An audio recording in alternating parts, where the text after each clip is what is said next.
இனிய உளவாக இன்னாத கூறல் கனி இருப்பு காய் கவர்ந்தற்று.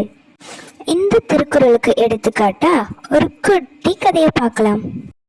ஒரு அழகான கிராமத்துல மீனோன்னு ஒரு குட்டி பொண்ணு வாழ்ந்து வந்தா. அவளுக்கு ஒரு நல்ல பழக்கம் இருக்கு. யாரை பார்த்தாலும் ரொம்ப இனிமையா பேசுவா. எல்லார்கிட்டையும் ரொம்ப அன்பாவும் நடந்துக்குவா. அதனால அவளை எல்லாருக்கும் ரொம்ப பிடிக்கும். அவளுக்கு நிறைய நண்பர்களும் இருந்தாங்க. ஒரு நாள் விளையாடும் பொழுது தெரியாம மண்பானைய உடைச்சிட்டான். அதை நினைச்சு அவன் ரொம்ப கஷ்டப்பட்டான். நம்ம மீனா அவனுக்கு ஒரு அறிவுரை கொடுத்தா. இதை நீ மறைக்காம அம்மா கிட்ட உண்மைய சொல்லிடு. அவ சொன்ன மாதிரியே அம்மாவும் மன்னிச்சிட்டாங்க. இனிமையான வார்த்தைகள் மனசை மகிழ்ச்சி படுத்தும்னும் கடினமான வார்த்தைகள் காயப்படுத்தும்னும் அன்னைக்கு புரிஞ்சுக்கிட்டாங்க. இனிய உளவாக இன்னாத கூறல் கனி இருப்ப காய் கவர்ந்தற்று.